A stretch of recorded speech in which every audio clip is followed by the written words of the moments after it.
നാരായണ. ഓം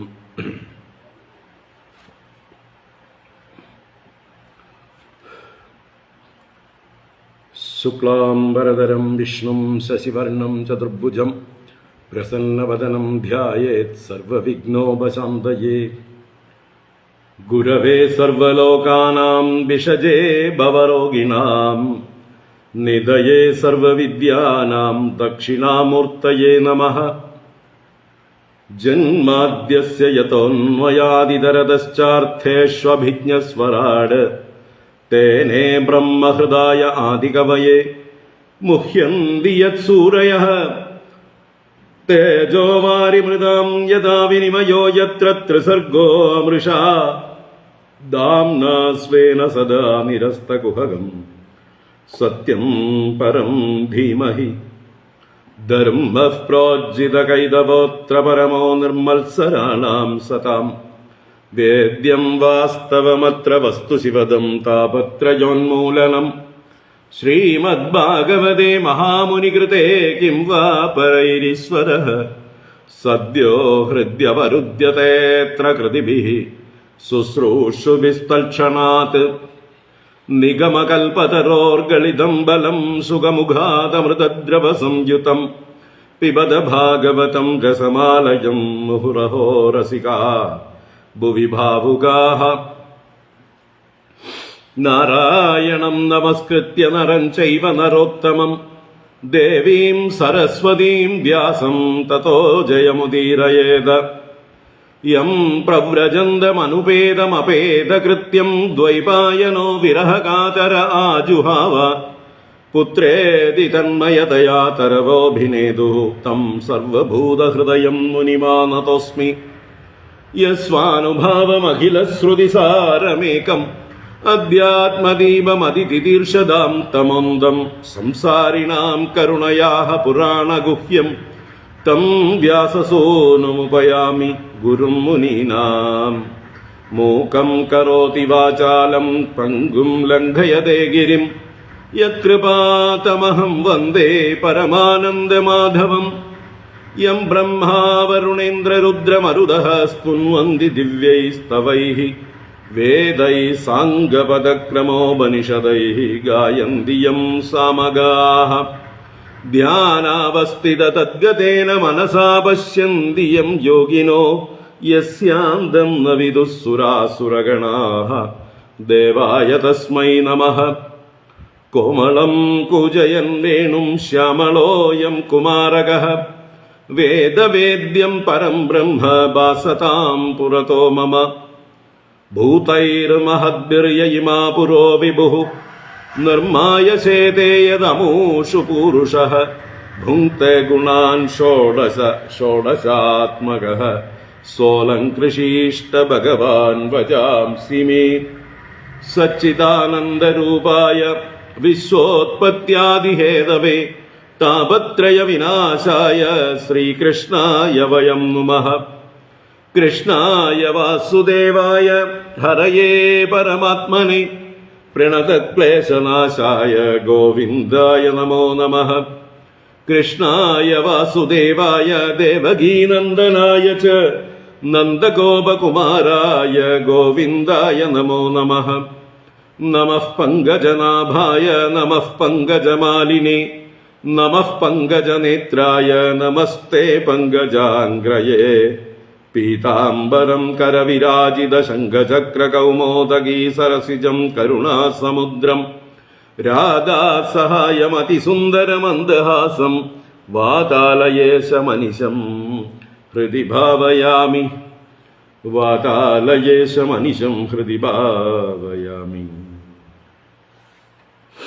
ഓം നമോ ഭഗവതേ വാസുദേവായ. ഓം നമോ നാരായണായ. ഓം ശ്രീ ഗുരുവായൂരപ്പ ശരണം. ഓം നമഃ പരമഋഷിഭ്യോ നമഃ പരമഋഷിഭ്യഃ. ഓം ശ്രീ ഗുരുഭ്യോ നമഃ. ഓം ഹരി ഓം. എല്ലാവർക്കും നമസ്കാരം. എല്ലാവർക്കും ശുഭസായാഹ്നം, സുസ്വാഗതം.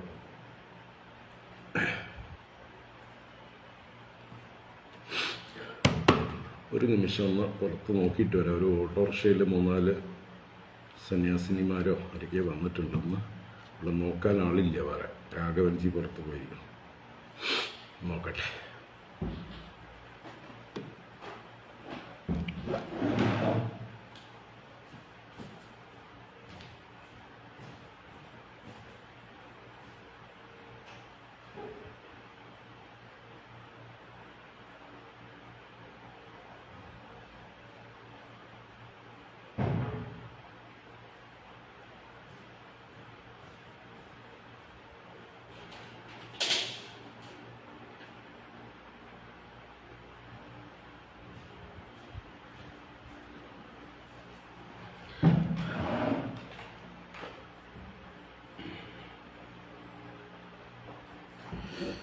ഓട്ടോറിക്ഷ വിട്ടിട്ട് അവിടെ ചായ കുടിക്കാൻ കയറിയിട്ടുണ്ട്. ഇതിന് കഴിഞ്ഞിട്ട് കാണാം. നാരായണ.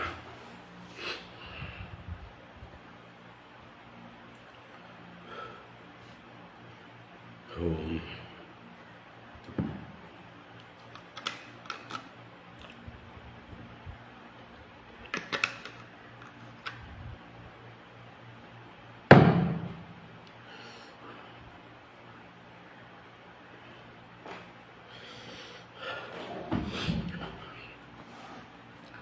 കുറച്ച് ഗസ്റ്റുകളുണ്ട് ഇവിടെ. നമ്മുടെ ഏറ്റുമാനൂരിലെ സരിത അയ്യർ വളരെ നമ്മുടെ പ്രഭാഷണങ്ങളൊക്കെ കേട്ടിട്ടുണ്ടാവും നിങ്ങളൊക്കെ. നമ്മുടെ ശ്രീശൈല യാത്രയിലും ഒക്കെ കൂടെ ഉണ്ടായിരുന്ന അവരും അവരുടെ ഒരു ശ്രീശൈല യാത്രയിൽ കൂടെ ഉണ്ടായിരുന്ന ഒരു കൂട്ടുകാരിയായിട്ട് ഇവിടെ ഒരു പ്രഭാഷണത്തിന് വന്നതാണ് അടുത്ത് തന്നെ. അപ്പോൾ ഒരു ഉച്ചയ്ക്ക് എത്തി. നമ്മളവിടെ വിശ്രമിച്ചത്, ഫ്രഷായി കുളിയൊക്കെ കഴിഞ്ഞ് പോയിരിക്കുക. അപ്പോൾ രാഘവൻജിയും കൂടെ പോയി. കുനിശ്ശേരി എന്ന് പറഞ്ഞ സ്ഥലത്താണ് പ്രഭാഷണം. കഴിഞ്ഞവർ രാത്രി ഇങ്ങോട്ട് തിരിച്ചു വരും. എന്നിട്ട് നാളെ രാവിലെ നേരത്തെ പോകുമെന്നാണ് പറഞ്ഞു. അപ്പോൾ ഇത്ര നേരം അവർ ഇവിടെ ഉണ്ടായിരുന്നു. അവരെ യാത്രയാക്കിയിട്ട് വേണം ഞാൻ കുളിക്കാൻ കയറിയത്. അത് കഴിഞ്ഞിട്ട് വൈകി. അപ്പോഴേക്കാണ് ആരൊക്കെയോ വരുന്നത്. സാരമില്ല. നാരായണ.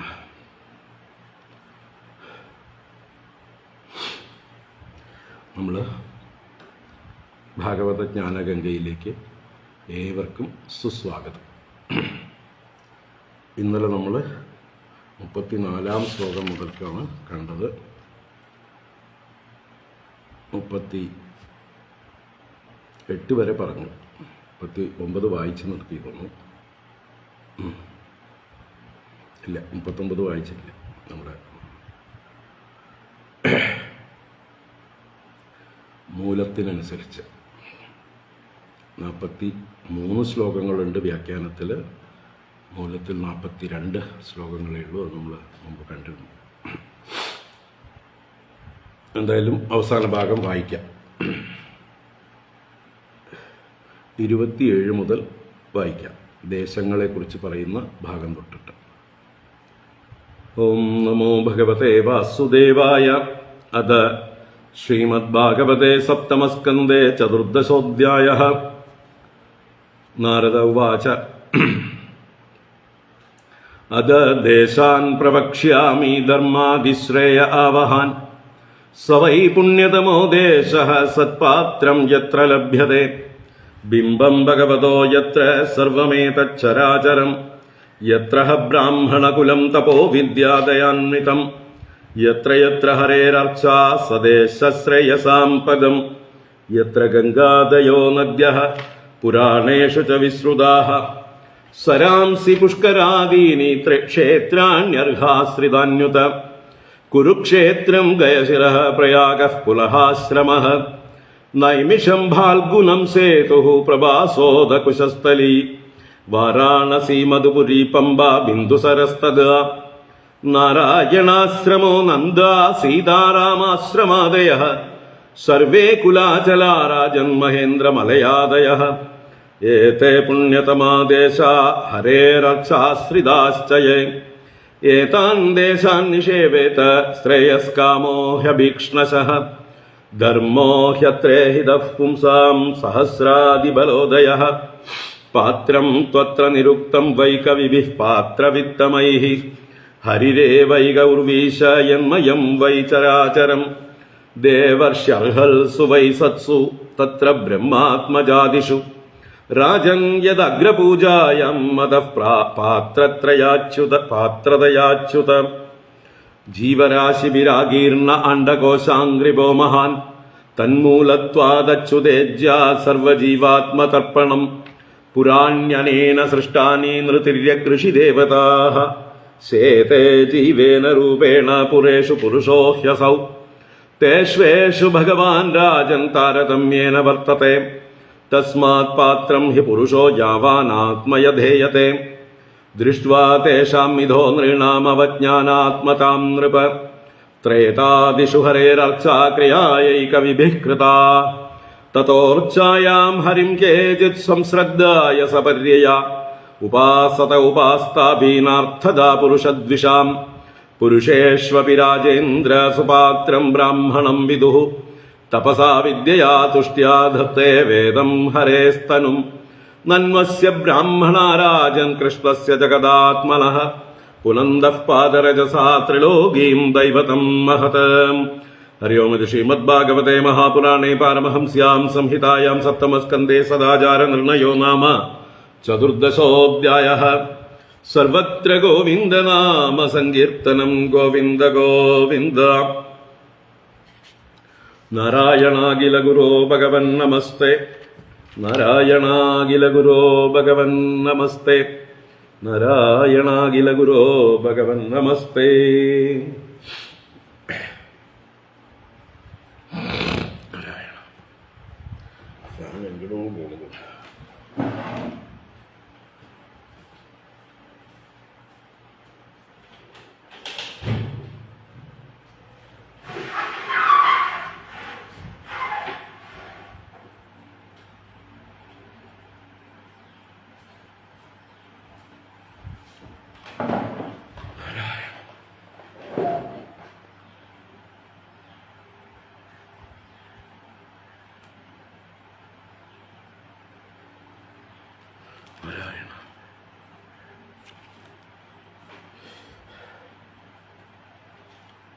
നല്ല ചൂടുണ്ട്, വേർക്കുന്നുണ്ട്.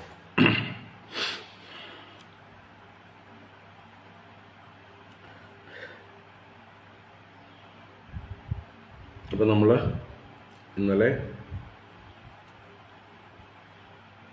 കാലവും ദേശവും കഴിഞ്ഞ് പാത്രം എന്നുള്ള വിഷയമാണ്, ദാനത്തിനായിക്കൊണ്ട് ഉത്തമമായിരിക്കുന്ന പാത്രം, അതിനെക്കുറിച്ചിട്ടുള്ള ഭാഗമാണ് കണ്ടുകൊണ്ടിരിക്കുന്നത്. സപ്തമസ്കന്ധത്തിലെ 14-ാം അധ്യായത്തിലെ അവസാന ഭാഗം. ഗൃഹസ്ഥധർമ്മത്തിൽ ശ്രദ്ധയാദേയം, അശ്രദ്ധയാ അദേയം, ശ്രിയാദേയം, ഹ്രിയാദേയം, ഭിയാദേയം, സംവിധാദേയം എന്നൊക്കെയുള്ള വേദ ശാസനയെ കുറെ കൂടി വിസ്തരിച്ച് നാരദ മഹർഷി യുധിഷ്ഠിരനെ ഉപദേശിക്കുകയാണ്. അപ്പോൾ പാത്രവിത്തമന്മാരായ കവികളാൽ ആരാണ് യഥാർത്ഥ ഉത്തമ പാത്രം എന്ന് നിരൂപിക്കപ്പെട്ടിട്ടുണ്ട്. അത് ഹരിരേവ ഏക, ഹരിരേകഃ ഏവ, ഹരി ഒരുത്തൻ തന്നെയാണ് ഏറ്റവും അർഹനായിട്ടുള്ളവൻ. കാരണം അവൻ തന്നെയാണ് ഈ ചരാചരാത്മകമായ പ്രപഞ്ചം. അതുകൊണ്ടാണല്ലോ ഹേ യുധിഷ്ഠിര രാജാവേ, എല്ലാ ബ്രഹ്മപുത്രന്മാരും മറ്റൊക്കെ ഇവിടെ ഇരിക്കുമ്പോഴും അഗ്രപൂജയിൽ അച്യുതനെ എല്ലാവരും പാത്രമായിട്ട് സമ്മതിച്ചത്. ആ അച്യുതനെ പൂജിച്ചാൽ സർവചരാചരങ്ങളെയും പൂജിച്ച ഫലമാണ്.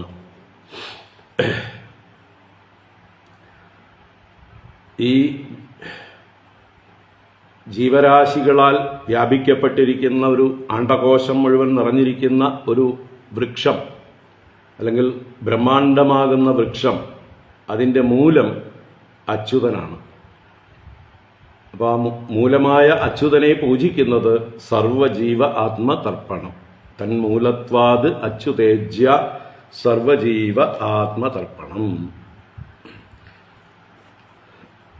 ഈ പുരങ്ങളെല്ലാം, എല്ലാ ശരീരങ്ങളും നൃതിര്യക് ഋഷി ദേവതാഹ അനേന സൃഷ്ടാനി, ആ അച്യുതനാൽ സൃഷ്ടിക്കപ്പെട്ടതാകുന്നു. അവൻ തന്നെയാണ് എല്ലാ ഈ പുരങ്ങളിലും ജീവരൂപത്തിൽ ശയിക്കുന്നത്. ശേതേ ജീവേന രൂപേണ പുരേഷു പുരുഷോ ഹ്യസൗ. അതുകൊണ്ടാണ് അവനെ പുരുഷൻ എന്ന് വിളിക്കുന്നത്. പുരികളിൽ ശയിക്കുന്നവൻ, പുരിശയനാത് പുരുഷ. അപ്പൊ എല്ലാ പുരങ്ങളിലും ജീവഭാവത്തിൽ അവൻ ശയിക്കുന്നു.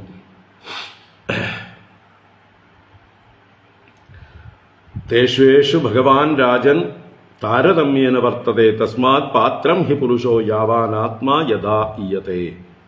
അല്ലയോ രാജാവേ, തേഷു യേഷു, അങ്ങനെയുള്ള ഈ പുരങ്ങളിലെല്ലാം ഭഗവാൻ താരതമ്യേന വർത്തത്തെ, ഭഗവാൻ തരതമഭാവത്തിൽ വർത്തിക്കുന്നു. തസ്മാത് ആത്മാ യാവാൻ യഥാ ഈയതേ താവാൻ പുരുഷ പാത്രം ഹി. അതുകൊണ്ട് ആത്മസ്വരൂപനായ ഭഗവാൻ എത്രത്തോളം പ്രകാശിക്കുന്നുവോ, ഏതേത് പുരങ്ങളിൽ എത്ര കൂടുതലായി പ്രകാശിക്കുന്നുവോ, താവാൻ അത്ര മാത്രം പുരുഷ പാത്രം ഹി.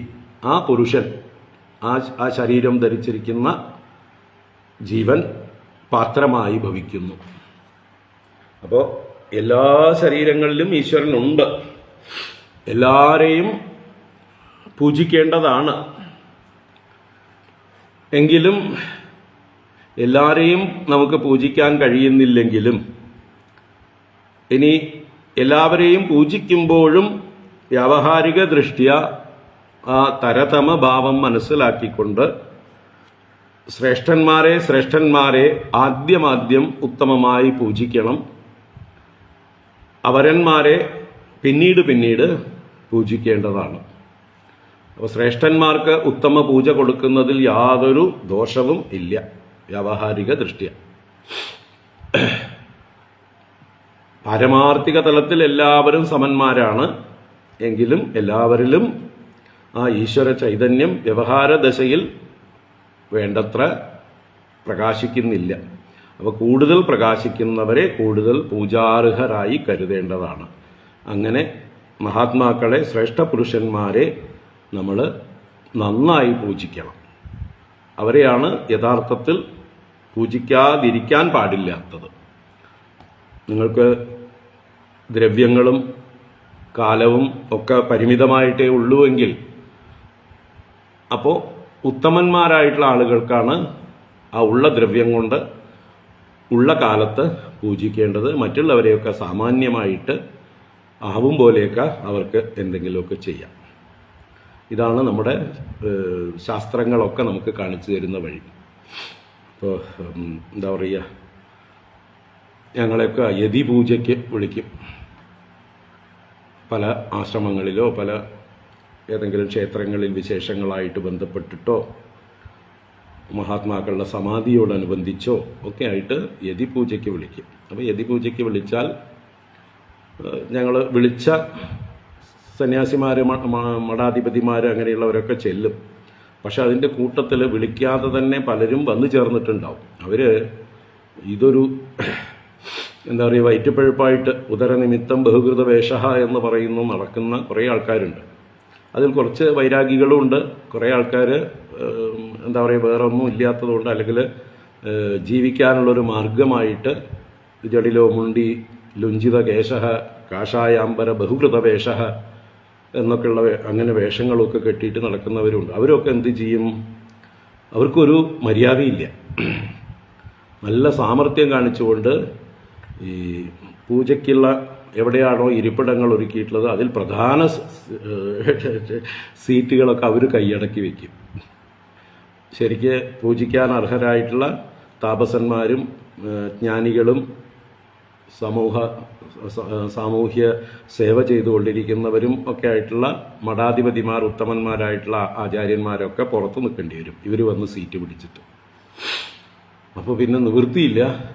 ഒന്നുകിൽ അവരെ അവിടെ തന്നെ ഇരുത്തി വേറൊരു ഭാഗത്ത് ഈ മഠാധിപതിമാർക്ക് വ്യവസ്ഥ ചെയ്യും, അല്ലെങ്കിൽ ഇവരെ എണീപ്പിച്ച് ഈ മഠാധിപതികളെ ആദ്യം പൂജിക്കും. എന്നിട്ട് ഇവർക്കും അതിന് ഉള്ളതുപോലെയുള്ളതായിട്ടുള്ളതൊക്കെ പങ്കിട്ട് കൊടുക്കും. അപ്പോഴേക്കും അവർ ബഹളമൊക്കെ ഉണ്ടാക്കും.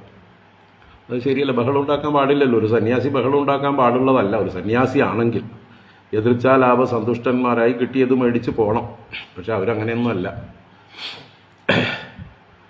അപ്പോൾ അങ്ങനെയുള്ള കുറേ ആൾക്കാർ ഇടിച്ചു കയറി വരും എല്ലായിടത്തും. അവർ മറ്റേ എന്താ പറയുക, റെയിൽവേ സ്റ്റേഷൻ പ്ലാറ്റ്ഫോമിൽ കിടന്നുകൊണ്ടും മറ്റേ മദ്യപാനാദികൾ ചെയ്യുന്നവരും ബീഡി വലിക്കുന്നവരും ഒക്കെ ഉണ്ടാവും കൂട്ടത്തിൽ. എന്തൊക്കെ ചെയ്യുന്നവരായിരിക്കും എന്നറിയില്ല. അപ്പോൾ അവരും ഈ വേഷം ധരിച്ചുകൊണ്ട് സ്ഥാനം പിടിച്ചു പറ്റും. അപ്പോൾ ഈ പാലക്കാടൊക്കെ ആണെങ്കിൽ ഞാനൊക്കെ കുറച്ച് ഇടപെടും. കാരണം നമുക്ക് എല്ലാവരെയും അറിയാം. ഈ ഇങ്ങനെ വരുന്നവരെയും അറിയാം, മറ്റവരെയും അറിയാം, രണ്ട് കൂട്ടരെയും അറിയാം.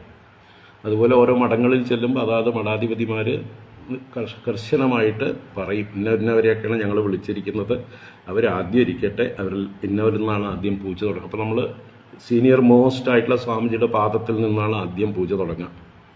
കേരളത്തിലാണെങ്കിൽ ഇപ്പോൾ പ്രജ്ഞാനാനന്ദ തീർത്ഥപാദർ എന്നൊക്കെ പറയുന്ന വാഴൂർ തീർത്ഥപാദാശ്രമം, അല്ലെങ്കിൽ ആത്മസ്വരൂപാനന്ദ, തിരിച്ചറിയുന്നതൊക്കെ പരിചയം കൊണ്ട് തന്നെയാണ്. അല്ലാതെ സാധാരണക്കാർക്ക് അറിയില്ല. സാധാരണക്കാർക്ക് എല്ലാം കാവ്യ വസ്ത്രധാരികളാണ്. ഞങ്ങളെപ്പോലെയുള്ളവർക്കേ അറിയുള്ളൂ. അതുകൊണ്ട് ഞങ്ങൾ തന്നെ ചിലപ്പോൾ ഇടപെടേണ്ടി വരും.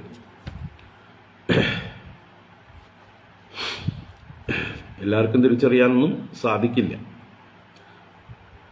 ഞങ്ങൾക്ക് നല്ല പരിചയം. ഇവിടെ ആശ്രമത്തിൽ വരാത്തവരായിട്ടുള്ള ഇങ്ങനെ അലഞ്ഞു തിരിയുന്ന സന്യാസിമാർ ആരും ഇല്ല. ഇവിടെ എല്ലാവരും വരും. കാരണം ഇവിടെ വന്നാൽ പൈസ കിട്ടുമെന്നറിയാം. അതുകൊണ്ട് ഒരാൾ പറഞ്ഞ് മറ്റൊരാളറിഞ്ഞ്, ഒരാൾ പറഞ്ഞ് മറ്റൊരാളറിഞ്ഞ്, അങ്ങനെ ചെയിനായിട്ട് ഇന്നലെ 7 പേര് വന്നു. അപ്പം ഇന്നിപ്പോൾ 4 പേര് ഓട്ടോയിൽ വന്ന് ഇറങ്ങിയിട്ടുണ്ട്. അവരിന്ന് രാത്രി ഇവിടെ തങ്ങിയിട്ട് നാളെ പോകണ്ടാവുള്ളൂ. ഇവരൊക്കെ എനിക്ക് മുഖം അറിയാം, ആളുകളെ അറിയാം. അതുകൊണ്ട് ഞാൻ പറഞ്ഞാൽ കേൾക്കുകയും ചെയ്യാൻ എന്നെ പേടിയുണ്ട് അവർക്ക്. ഇവിടെ വന്ന് എന്നെ കാണുന്നതാണല്ലോ, പൈസ കൊടുക്കുന്നതാണല്ലോ. അപ്പം അതുകൊണ്ട് ഞാൻ പറഞ്ഞാൽ കേൾക്കുകയും ചെയ്യും. ഇവിടെ നമ്മുടെ സംസ്കാര വേദിയിലുമൊക്കെ അവർ കയറിയിരിക്കാനൊക്കെ നോക്കി. അതുകൊണ്ടാണ് ഞാൻ തന്നെ എല്ലാവരെയും വിളിച്ച് കയറ്റുന്ന ആ പരിപാടി ഏറ്റെടുത്തത്. നമ്മൾ വിളിച്ച് കയറ്റിയാൽ അവർ മാത്രമേ കയറുള്ളൂ. അതുപോലെ ഭക്ഷണം കഴിക്കാൻ അവർക്ക് ഈ മഹാത്മാക്കൾക്ക് വേണ്ടി ഒരുക്കി വെച്ചിരുന്നതായിട്ടുള്ള ആ ടേബിളും ഇതൊക്കെ പോയിട്ട് ഇവർ സാമർത്ഥ്യം കാണിച്ച് ആദ്യമേ കയറി കൈയടക്കി. അപ്പോൾ അവർ കഴിച്ചു പോയിട്ട് പിന്നെ മറ്റുള്ളവർക്ക് പറ്റുള്ളൂ. അപ്പോൾ ഞങ്ങൾക്ക് തൃശ്ശൂരിലേക്ക് അർജൻറ്റായിട്ട് പോകേണ്ടതൊക്കെ ഉണ്ടായിരുന്നു. എന്നാലും ഇവരുടെ കഴിയട്ടെ എന്ന് വെച്ചു. അവരുടെ സാമർത്ഥ്യം അതാണ്. ഞാൻ അവരെ പറഞ്ഞു, നിങ്ങൾ ഇങ്ങനെ സാമർത്ഥ്യം കാണിക്കുന്നത് നിങ്ങളുടെ ഗുരുത്വക്കേടാണ്. നിങ്ങൾക്കറിയാലോ ഇവിടെ വന്നിരിക്കുന്നത് ആരൊക്കെയാണെന്നൊക്കെ. ഇവരൊക്കെ ചിദാനന്ദപുരി സ്വാമിയുടെ ആശ്രമത്തിലും പോയി അവിടുന്നും ദക്ഷിണാദികളൊക്കെ വാങ്ങിച്ച് അവിടെയും ഭക്ഷണമൊക്കെ കഴിച്ച് വരുന്നവരാണ്. പല ആശ്രമങ്ങളിലും അതുപോലെ ഭക്ഷണം കഴിച്ച് ദക്ഷിണ മേടിച്ച് വരുന്നവരാണ്. അപ്പോൾ നിങ്ങൾക്ക് അറിഞ്ഞുകൂടെ ഈ ആചാര്യന്മാരൊക്കെ അവർക്ക് ഇരിക്കാൻ വേണ്ടിയിട്ടാണ് ഈ വ്യവസ്ഥ ചെയ്തു വെച്ചിരിക്കുന്നത് എന്ന് പറഞ്ഞ് അപ്പോൾ അവർ ഉടനെ എണീച്ച് മാറാൻ തയ്യാറായി. ഞാൻ പറഞ്ഞു, നിങ്ങൾ ഏതായാലും തുടങ്ങി കഴിഞ്ഞിട്ട് എണീച്ചാൽ മതി. തുടങ്ങിയവർ പാതിയിൽ എണീപ്പിച്ച് വിടുന്നത് ശരിയല്ലല്ലോ. നമുക്കൊരു മര്യാദയുണ്ട്, അവർക്ക് മര്യാദയില്ലെങ്കിലും. അപ്പോൾ ഇങ്ങനെയൊക്കെ എല്ലായിടത്തും ഉണ്ട്. എവിടെ പോയാലും ഈ പൂജക തരതമ ഭേദങ്ങളുണ്ട്. വ്യവഹാരത്തിൽ അത് പാലിക്കണം. മഹാത്മാക്കളെ, കൂടുതൽ മുതിർന്നവരെ, കൂടുതൽ താപസന്മാരെ നമ്മൾ കൂടുതലായിട്ട് ബഹുമാനിച്ച് ആദ്യം പൂജിക്കുന്നതാണ് ഏറ്റവും ഉത്തമം. അത് ചെയ്യുന്നവർക്കും അതിൽ പങ്കെടുക്കുന്ന എല്ലാവർക്കും ഗുരുത്വം ഉണ്ടാവണമെങ്കിൽ. അപ്പോൾ നമ്മുടെ സാധാരണക്കാരായിട്ടുള്ള ആൾക്കാർക്കും ഒരു മര്യാദയൊന്നുമില്ല. ഗൃഹസ്ഥന്മാരായിട്ടുള്ള ആൾക്കാരും ഇടിച്ചു കയറി എവിടെയാ സീറ്റ് കിട്ടണം അവിടെ കയറി, അതിപ്പോൾ സന്യാസിമാർക്ക് ഒതുക്കി വെച്ച സീറ്റാണെങ്കിലും കൈയടക്കാൻ നോക്കുന്ന അങ്ങനെയുള്ള ഗൃഹസ്ഥന്മാരും ധാരാളമുണ്ട്. അവർക്കും വിവരമില്ല. ഈ പറഞ്ഞ കാര്യങ്ങളൊന്നും അറിയില്ല എന്ന് പറയാം. ഇതൊക്കെ വ്യവഹാരത്തിൽ നമ്മൾ അറിഞ്ഞിരിക്കേണ്ട കാര്യങ്ങളാണ്. അപ്പോൾ ഇങ്ങനെയുള്ള കാര്യങ്ങളിൽ നിങ്ങളുമൊക്കെ പങ്കെടുക്കുമ്പോൾ ശ്രദ്ധിക്കുക. ഓർഗനൈസേഴ്സ് ആണെങ്കിൽ പ്രത്യേകം ശ്രദ്ധിക്കുക. വേണ്ട വ്യവസ്ഥകളൊക്കെ വേണ്ട രീതിയിൽ ചെയ്യണം. അപ്പോൾ ഞങ്ങളൊക്കെ ഇരിക്കുമ്പോൾ ആ മര്യാദ പാലിച്ചായിരിക്കുക. നമ്മളെക്കാൾ സീനിയറായിട്ടുള്ള ഒരാൾ ഉണ്ടെങ്കിൽ അദ്ദേഹത്തിന് കഴിഞ്ഞിട്ടേ നമ്മൾ ഇരിക്കാറുള്ളൂ. ആ സീനിയോറിറ്റി നോക്കി വരിവരായിട്ട് ഇരിക്കും. അത് ഇവർ വന്ന് ബഹളം ഉണ്ടാക്കാതിരുന്നാൽ എല്ലാം നന്നായിട്ട് നടക്കും. പക്ഷേ ഇവർ വന്ന് എല്ലാം കൂടി കുഴപ്പമാക്കും. ഇവരെത്ര പേര് വരുന്നു എന്നുള്ളതൊന്നും കയ്യും കണക്കൊന്നുമില്ല. എവിടെയെങ്കിലും എന്തെങ്കിലും പരിപാടി ഉണ്ടെന്ന് നമ്മൾ വിളിക്കുന്നതിന് മുമ്പേ അവരറിഞ്ഞിട്ടുണ്ടാവും, അവർ ഇടിച്ചു കയറി എത്തിയിട്ടുണ്ടാവും. എന്തായാലും എല്ലാം ഈശ്വരൻ തന്നെയാണ്, എല്ലാം ഹരി തന്നെയാണ്. എങ്കിലും പറഞ്ഞു വന്നത് ഈ താരതമ്യ ഭാവം. അപ്പോൾ എങ്ങനെയാണോ കല്ലിലും മണ്ണിലും ഈശ്വരനുണ്ട്, പക്ഷെ അതിനേക്കാൾ കൂടുതൽ തെളിഞ്ഞ് പ്രകാശിക്കുന്നു സസ്യജാലങ്ങളിൽ ഉള്ളതിനേക്കാൾ ഈശ്വരൻ്റെ പ്രഭാവം പക്ഷിമൃഗാദികളിൽ കാണപ്പെടുന്നു. കാരണം അവയ്ക്ക് സ്വാതന്ത്ര്യമുണ്ട്. പക്ഷിമൃഗാദികളെക്കാൾ കൂടുതൽ നന്നായിട്ട് മനുഷ്യരിൽ തെളിഞ്ഞു കാണുന്നു. ആ മനുഷ്യരിൽ തന്നെ ഈ വർണ്ണാശ്രമ ഭാവങ്ങൾ അനുസരിച്ച് സത്വഗുണം കൂടിയവരിൽ ഈശ്വര പ്രഭാവം കൂടിയിരിക്കുന്നു. സത്വഗുണം കൂടിയവർ, തപസ് കൂടിയവർ, ജ്ഞാനം കൂടിയവർ, ഇങ്ങനെയുള്ളവരിലാണ് ഈശ്വരൻ്റെ പ്രകാശം കൂടുതലായിട്ടുള്ളത്. അപ്പോൾ അവരെയാണ് ആദ്യം പൂജിക്കേണ്ടത്. അവരെ പൂജിച്ചാൽ മറ്റുള്ളവരെ പൂജിച്ചതുപോലെ ആവുകയും ചെയ്തു. അതുകൊണ്ടാണ് ഇപ്പോൾ ഇവിടെ രാജസൂയാഗത്തിൽ കൃഷ്ണനെ മാത്രമേ അഗ്രാസനത്തിൽ ഇരുത്തി പൂജിച്ചുള്ളൂ, ബാക്കിയുള്ളവരെ ആരെയും പൂജിച്ചില്ല. കാരണം കൃഷ്ണന്റെ പാദമൂലത്തിൽ പൂജിച്ചാൽ ബാക്കി എല്ലാവരും സന്തുഷ്ടരായി. ഞങ്ങളും അങ്ങനെ തന്നെയാണ് പറയാറ്. നമ്മളെക്കാൾ മുതിർന്നൊരു സന്യാസി നമ്മുടെ മുമ്പിൽ അല്ലെങ്കിൽ കൂടെ ഉണ്ടെങ്കിൽ നമ്മളെ എല്ലാവരും വന്ന് നമസ്കരിക്കുമ്പോൾ ആ മുതിർന്ന സന്യാസിയെ നമസ്കരിക്കാനാണ് നമ്മൾ കാട്ടിക്കൊടുക്കുക. അദ്ദേഹത്തെ നമസ്കരിച്ചാൽ മതി, ഞങ്ങളെയൊക്കെ നമസ്കരിച്ച പോലെ ആയി. അല്ലാതെ ആൾക്ക് പ്രത്യേകം നമസ്കരിക്കേണ്ട കാര്യമില്ല. ആ വൃക്ഷമൂലത്തിൽ വെള്ളമൊഴിച്ചാൽ വൃക്ഷത്തിന് മുഴുവൻ കിട്ടുന്നത് പോലെ ഞങ്ങളിൽ മുതിർന്ന ഏറ്റവും സീനിയറായിട്ടുള്ള സന്യാസി വര്യനെ നിങ്ങൾ നമസ്കരിച്ചോളൂ. ഞങ്ങൾ അത് സ്വീകരിച്ചിരിക്കണം അദ്ദേഹത്തിലൂടെ. അല്ലാതെ എല്ലാവരെയും നമസ്കരിച്ച് ബുദ്ധിമുട്ടിക്കുകയും സമയം കളയുകയും നിങ്ങളുടെ ആരോഗ്യത്തിന് പ്രശ്നം ഉണ്ടാക്കുകയും ഒന്നും വേണ്ട. മുതിർന്ന ആളെ നമസ്കരിച്ച് ബാക്കിയുള്ളവരെയൊക്കെ ബഹുമാനിച്ചാൽ മതി. മുതിർന്ന ആളെ സൽക്കരിച്ച് ബാക്കിയുള്ളവരെയൊക്കെ തൊഴുതാൽ മതി. ആവും പോലെയൊക്കെ ചെയ്താൽ മതി. അതുകൊണ്ട് തന്നെ ബാക്കിയുള്ളവരൊക്കെ സന്തോഷിച്ചോളൂ. ഇതൊക്കെയാണ് നമ്മുടെ ഒരു പൂജ വ്യവസ്ഥ. അപ്പോൾ എന്താ പറയുക, ഈശ്വരൻ എല്ലാറ്റിലും നിറഞ്ഞിരിക്കുന്നുണ്ടെങ്കിലും പ്രത്യേക സ്ഥാനങ്ങളിൽ നമ്മൾ ഈശ്വരനെ കൂടുതലായി തെളിഞ്ഞു കാണുന്നു. ഇപ്പം നമ്മുടെ എല്ലാ ക്ഷേത്രങ്ങളിലും ഈശ്വര പ്രതിഷ്ഠകളുണ്ട് അല്ലേ? എന്നാൽ നമുക്ക് ഗുരുവായൂർ ഈശ്വരന്റെ പ്രഭാവം തെളിയുന്നു. നമ്മുടെ വീട്ടിലത്തെ കൃഷ്ണക്ഷേത്രത്തിൽ ദിവസവും പോകാൻ കൂട്ടാക്കില്ല. എന്നാൽ ഗുരുവായൂരിലേക്ക് തിരക്ക് പിടിച്ച് കഷ്ടപ്പെട്ട് മണിക്കൂറുകൾ ക്യൂ നിന്ന് അവിടെ ചെന്ന് കാണുന്നു. എന്തുകൊണ്ടാണ്? അത് അവിടെ കാലാകാലങ്ങളായി മഹാപുരുഷന്മാർ ഉപാസിച്ച് വിധിയാമണ്ണുള്ള പൂജകളൊക്കെ നടത്തപ്പെട്ട് എത്രയോ ഭക്തന്മാരുടെ സങ്കല്പങ്ങൾ കൊണ്ടും ഒക്കെ ആയിട്ട് ആ ഗുരുവായൂരപ്പന് കൂടുതൽ ആ ഒരു ഈശ്വര പ്രകാശം കൂടിയിരിക്കുന്നു, ചൈതന്യം കൂടിയിരിക്കുന്നു. മറ്റുള്ള ചെറിയ ക്ഷേത്രങ്ങളിൽ ആ ചൈതന്യത്തിൻ്റെ കുറവ് അനുഭവപ്പെടുന്നത് കൊണ്ടായിരിക്കണം സാധാരണക്കാരായിട്ടുള്ള ഭക്തന്മാർ അവിടേക്ക് പോകാത്തത്. അപ്പോൾ ഇത് ഇങ്ങനെയുള്ള ക്ഷേത്രങ്ങളിലും ഉണ്ട് തരതമ ഭേദം. എല്ലാറ്റിലും ഈശ്വരനുണ്ടെങ്കിലും എല്ലാ ക്ഷേത്രങ്ങളിലും ഈശ്വരനെ തന്നെയാണ് പൂജിക്കുന്നതെങ്കിലും ഇങ്ങനെ കാണുന്നുണ്ട് നമ്മൾ. അപ്പോൾ അത് വ്യക്തികളിലും അത് കാണേണ്ടതാണ്. വ്യവഹാര ദൃഷ്ട്യ ആ ഒരു ദേഹബോധമുള്ളവർ, വ്യവഹാരബോധമുള്ളവരൊക്കെ അങ്ങനെ കാണേണ്ടതാണ്. ഇതിനതീതരായിട്ടുള്ള എല്ലാറ്റിലും സമബുദ്ധിയോടുകൂടിയവർക്കോ അവർക്ക് ആരെയും പൂജിക്കേണ്ടതില്ല. തസ്യ കാര്യം ന വിദ്യത, അവരാരെയും പൂജിക്കേണ്ടതില്ല. അവർ എന്താ പറയുക, സ്വയം എവിടെ പൂജിച്ചാലും എല്ലാ പൂജകളും അവരിലേക്ക് എത്തിച്ചേരുകയും ചെയ്യുന്നു. അങ്ങനെയുള്ള മഹാത്മാക്കളാണ്.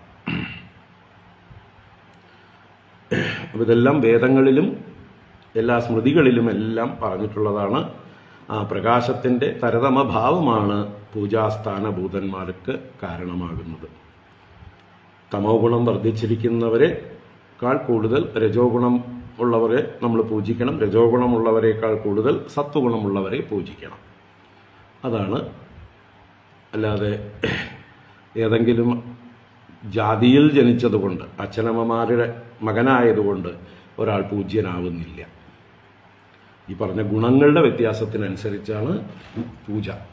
സത്വം, രജസ്, തമസ് എന്നുള്ള ഗുണങ്ങളിൽ സത്വഗുണം ആരിലാണോ അധികമായിട്ടുള്ളത് അവരെ പൂജിക്കണം.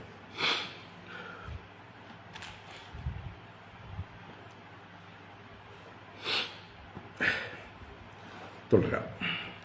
ദൃഷ്ട്വാ തേഷാം മിഥോ നൃണാം അവജ്ഞാനാത്മതാം നൃപ ത്രേതാദിഷു ഹരേരർച്ചാ ക്രിയായൈക വിവികൃതാ. ദൃഷ്ട്വാ തേഷാം മിഥോ നൃണാം അവജ്ഞാനാത്മതാം നൃപ ത്രേതാദിഷു ഹരേരർച്ചാ ക്രിയാജൈക വിഭികൃതാം. ത്രേതാദിഷു നൃണാം മിതഃ അവജ്ഞാനാത്മതാം ദൃഷ്ട്വാ ഹരേഃ ക്രിയായൈ കവിഭിഃ അർച്ചാ കൃതാ. ത്രേതാദിഷു, അപ്പോൾ ആദ്യത്തെ യുഗമാണ് കൃതയുഗം, സത്യയുഗം. ആ സത്യയുഗത്തിൽ എല്ലാവരെയും സമന്മാരായി കണ്ടിരുന്നു. എല്ലാവരും സത്വഗുണപ്രധാനികളായിരുന്നു. അതുകൊണ്ട് അവിടെ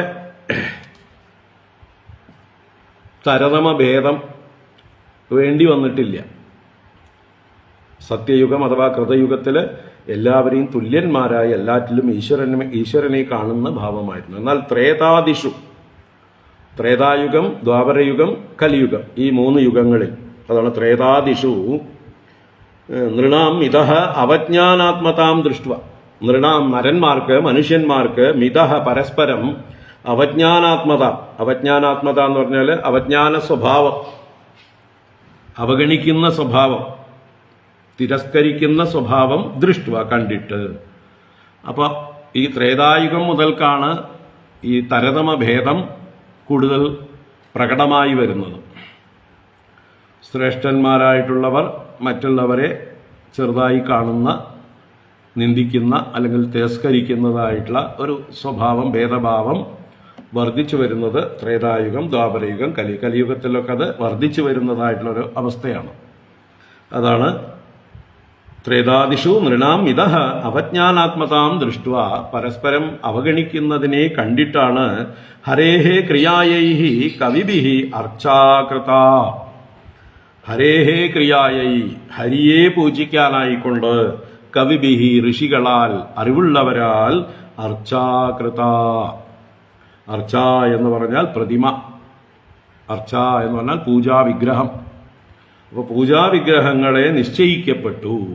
അതിനു മുമ്പ് വിഗ്രഹങ്ങൾ ഉണ്ടായിരുന്നില്ല, വിഗ്രഹാരാധന ഉണ്ടായിരുന്നില്ല. കൃതയുഗത്തിൽ ധ്യാനം മതിയായിരുന്നു. ഓരോരുത്തരും ഈശ്വരനെ ബ്രഹ്മസ്വരൂപത്തിൽ ധ്യാനിക്കുന്ന ആളുകളായിരുന്നു. ഇനി അഥവാ ഉണ്ടെങ്കിൽ തന്നെ യജ്ഞങ്ങൾ, അഗ്നികളിൽ യജ്ഞം സമർപ്പിക്കുന്നതായിട്ടുള്ള ഭാവമായിരുന്നു. അല്ലാതെ പ്രതിമാപൂജ, ക്ഷേത്രങ്ങൾ ആരാധന, ഇതൊന്നും ഉണ്ടായിരുന്നില്ല. അത് ത്രേതായുഗം മുതൽക്കാണ് വിഗ്രഹാരാധന ആരംഭിക്കുന്നത്. എന്തുകൊണ്ടാണ്? ഈ അവജ്ഞ കൂടി വരുന്നത് കണ്ടിട്ട്, തരതമ ഭേദം കൂടുതൽ പ്രകടമായി കാണുന്നത് കൊണ്ട്. അപ്പോൾ എല്ലാവരും ഒരേപോലെ സമദൃഷ്ടി ഉള്ളവരാണെങ്കിൽ ഈ വിഗ്രഹാരാധനയുടെ ആവശ്യമില്ല. ഇപ്പോൾ എന്തിന് രാമക്ഷേത്രം അയോധ്യയിൽ തന്നെ നിർമ്മിക്കുന്നു? വേറെ എവിടെയെങ്കിലും നിർമ്മിച്ചാൽ പോരെ? അല്ലെങ്കിൽ വേറെ ഇവിടെ ഇഷ്ടംപോലെ രാമക്ഷേത്രങ്ങളില്ലേ? എന്തിനാണ് ബാബരി മസ്ജിദിനെ തന്നെ വേണമെന്ന് പറയുന്നത്, അവിടെ തന്നെ പൊളിക്കണം എന്ന് പറയുന്നത്? അതിനെ അനുകൂലിച്ചുകൊണ്ട് ചില സന്യാസി വേഷധാരികളായിട്ടുള്ള വിഡ്ഢികളും കൂടെ അല്ലേ, നമ്മുടെ കേരളത്തിൽ തന്നെയുള്ള ചില പ്രമുഖന്മാർ, ചാനലിലൊക്കെ വരുന്ന സന്യാസ വേഷധാരികളായിട്ടുള്ള വിഡ്ഢികൾ വലിയ വേദാന്തികളെ പോലെ സംസാരിക്കും. എല്ലാറ്റിലും ഈശ്വരനുണ്ട്, ഇതിന് പ്രത്യേകമായിട്ട് അവിടെ തന്നെ ക്ഷേത്രം പണിയേണ്ടതില്ല എന്നൊക്കെ പറഞ്ഞ്, അത് അവർക്ക് സമദൃഷ്ടി ഉണ്ടായതുകൊണ്ടല്ല, അവർക്ക് പക്ഷപാതമുള്ളതുകൊണ്ട് അവരുടെ പക്ഷത്തെ സ്ഥാപിക്കാൻ വേണ്ടി അവരാരിൽ നിന്നോ എന്തോ ആനുകൂല്യം പറ്റിയതിന് പ്രതിഫലമായിട്ട് പറയുന്നതാണ്. അല്ലാതെ യഥാർത്ഥ അദ്വൈതികളായിട്ടോ സമദർശികളായിട്ടോ അല്ല. അവരുടെ രാഷ്ട്രീയം അല്ലെങ്കിൽ അവരുടെ പ്രത്യേകമായിട്ടുള്ള എന്തെങ്കിലും ആനുകൂല്യം കിട്ടിയതിന് പ്രതിഫലമായിട്ട് അവർക്ക് വേണ്ടി ശബ്ദിക്കുകയാണ്. അല്ലാതെ ഒരു സന്യാസി ഈ വിഗ്രഹാരാധനയെയോ അല്ലെങ്കിൽ ക്ഷേത്രം നിർമ്മിക്കുന്നതിനെക്കുറിച്ചോ നിന്ദിക്കുകയോ പരിഹസിക്കുകയോ ചെയ്യാൻ പാടുള്ളതല്ല. കാരണം നമ്മുടെ പൂർവികരായിട്ടുള്ള ഋഷീശ്വരന്മാരാണ് അതെല്ലാം നിശ്ചയിച്ചിരിക്കുന്നത്. എന്തായാലും അവരെക്കാൾ വലിയൊരാളൊന്നുമല്ല ഈ പറയുന്ന ആളുകളൊന്നും. ശങ്കരാചാര്യരെക്കാളും വലിയ സന്യാസിമാരുണ്ടോ? ശങ്കരാചാര്യരല്ലേ ഭാരതത്തിലെ പല ക്ഷേത്രങ്ങളും പ്രതിഷ്ഠിച്ചതും പുനഃപ്രതിഷ്ഠ ചെയ്തതും പൂജാവിധികൾ നിശ്ചയിച്ചതും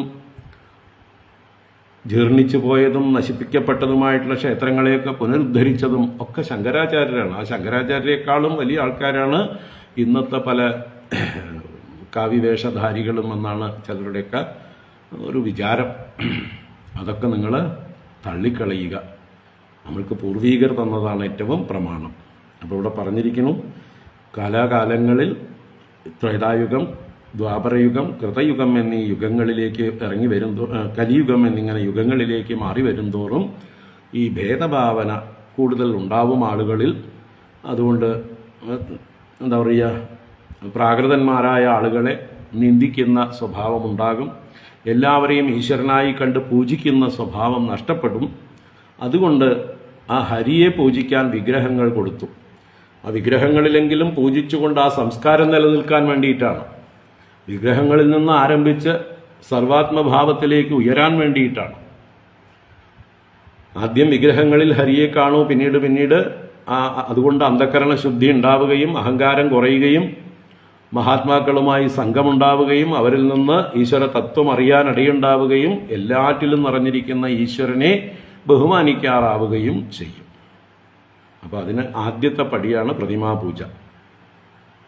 അതുകൊണ്ട് പ്രതിമാപൂജയെ ഋഷീശ്വരന്മാർ തീരുമാനിച്ചിട്ടുള്ളതാണ്. അതിനെ നമ്മൾ നിന്ദിക്കേണ്ടതില്ല. അതുകൊണ്ടാണ് എവിടെയൊക്കെ രാമക്ഷേത്രം ഉണ്ടെങ്കിലും അത് അയോധ്യയിൽ രാമജന്മഭൂമിയിൽ ഉള്ളതുപോലെ ആവില്ല. രാമൻ്റെ ജന്മഭൂമിയിലുള്ള രാമക്ഷേത്രം പോലെ വേറെ എവിടെ ക്ഷേത്രം പണിതാലും ആവില്ല. അതിനതിൻ്റേതായിട്ടുള്ള ശ്രേഷ്ഠതയുണ്ട്. അത് ഇന്നത്തെ ജനങ്ങൾക്ക് അതേ കാണാൻ കഴിയും. അല്ലാതെ സർവ്വവ്യാപിയായിരിക്കുന്ന രാമനെ കാണാൻ ഈ കലിയുഗത്തിലെ മൂഢരായ ജനങ്ങൾക്കൊന്നും സാധിക്കില്ല. അതുകൊണ്ട് കലിയുഗത്തിലുള്ള ജനങ്ങൾക്ക് പ്രതിമാപൂജ പ്രധാനമാണ്. അതിൽ ഏറ്റവും പുണ്യമായിട്ടുള്ള ദേശമായ ശ്രീരാമ ജന്മഭൂമിയിലെ ക്ഷേത്രമാണ് ഏറ്റവും ഉത്തമം ശ്രീരാമനെ പൂജിക്കാൻ. അതുപോലെ ഇനിയിപ്പോൾ കാശിയിലെ ആ ഗ്യാൻവാബി, കാശി വിശ്വനാഥ ജ്യോതിർലിംഗം, ആ സ്ഥാനം വീണ്ടെടുക്കേണ്ടത് തന്നെയാണ്. കാരണം സാധാരണക്കാരായിട്ടുള്ള എല്ലാ ഭക്തന്മാർക്കും അവിടെയാണ് ശ്രദ്ധ കൂടുതൽ. അവരുടെ വീട്ടിൻ്റെ ചുറ്റും ശിവക്ഷേത്രങ്ങളുണ്ടെങ്കിലും അതിലൊന്നും അല്ല ശ്രദ്ധ. കാശി വിശ്വനാഥൻ എന്ന് പറയുമ്പോൾ കൂടുതൽ ശ്രദ്ധയാണ്. അതുപോലെ ശ്രീകൃഷ്ണ ക്ഷേത്രങ്ങൾ എല്ലായിടത്തും ഉണ്ടെങ്കിലും മധുരാപുരിയിലെ ശ്രീകൃഷ്ണ ജന്മഭൂമി ക്ഷേത്രം പോലെ വരില്ല.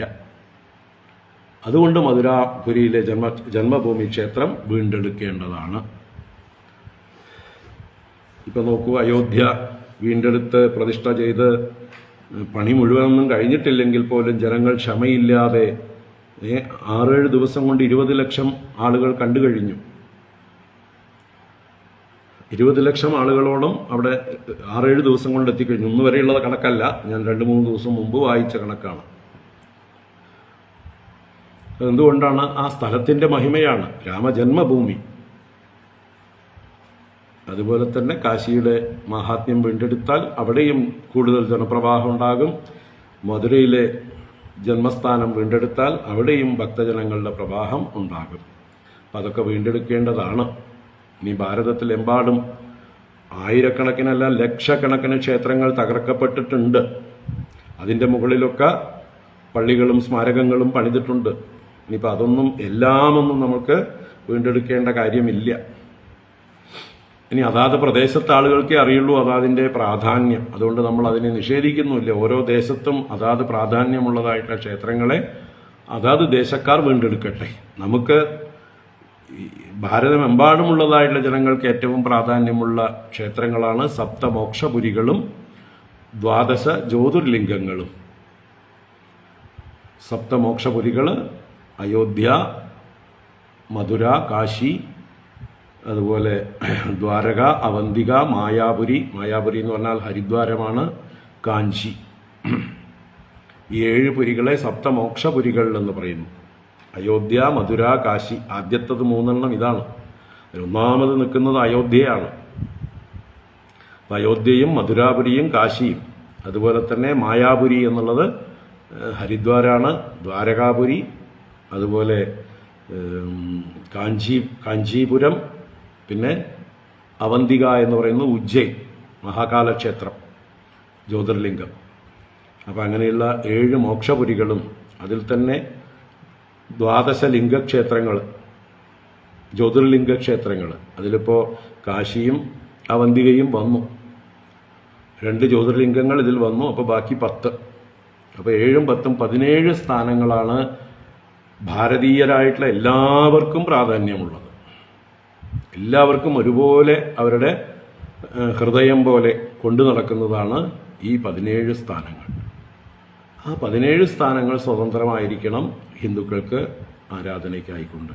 ബാക്കി ചെറുതും വലുതുമായിട്ടുള്ള ഓരോ പ്രാദേശിക ക്ഷേത്രങ്ങളും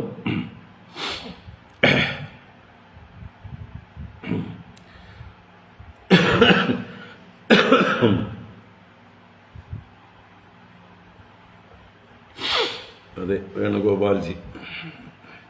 ഇപ്പോൾ വേണുഗോപാൽജി കൈലാസ് ദർശൻ്റെ നേതൃത്വത്തിൽ ധാരാളം ആളുകളെ അയോധ്യയിലേക്കും കാശിയിലേക്കും ഒക്കെ കൊണ്ടുപോവുക. അവിടെ കൈലാസ് ദർശൻ എന്നുള്ളതായിട്ടുള്ളൊരു പിൽഗ്രിം ടൂർ ഓപ്പറേറ്ററാണ് വേണുഗോപാൽ കൃഷ്ണൻ നായർ, എറണാകുളം.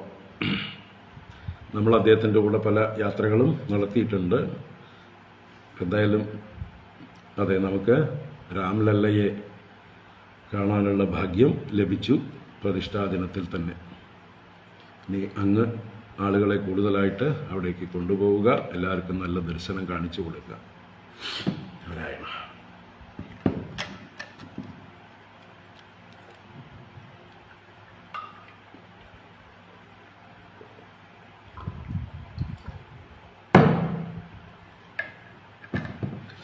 നാരായണ. അപ്പോൾ ത്രേതായുഗം, ദ്വാപരയുഗം, കലിയുഗം എന്നീ യുഗങ്ങളിൽ വിഗ്രഹാരാധനയ്ക്ക് പ്രാധാന്യം വന്നത് എല്ലാവരിലും സമദൃഷ്ടിയോടുകൂടെ കാണാൻ കഴിയാത്തത് കൊണ്ടാണ്. ഈശ്വരനെ എല്ലായിടത്തും നിറഞ്ഞു കാണാൻ എല്ലാവർക്കും സാധിക്കുന്നില്ല. ആ മനുഷ്യരിലുണ്ടായിട്ടുള്ള ആ ഒരു എന്താ പറയുക, അവരുടെ ആ സമദൃഷ്ടിയിൽ വന്നിട്ടുള്ള ഭേദം അല്ലെങ്കിൽ ച്യുതി, അതിനെ പരിഹരിച്ച് അവരെ ഉയർത്താൻ വേണ്ടിയിട്ടാണ് പ്രതിമാ പൂജയ്ക്ക് പ്രാധാന്യം വന്നത്. തതോർച്ഛായാം ഹരിം കേചിത് സംശ്രദ്ധായ സപര്യയ ഉപാസ്താപി നാർത്തദാ പുരുഷദ്വിഷാം. തതോർച്ഛായാം ഹരിം കേചിത് സംശ്രദ്ധായ സപര്യയ ഉപാസ്താപി നാർത്തദാ പുരുഷദ്വിഷാം.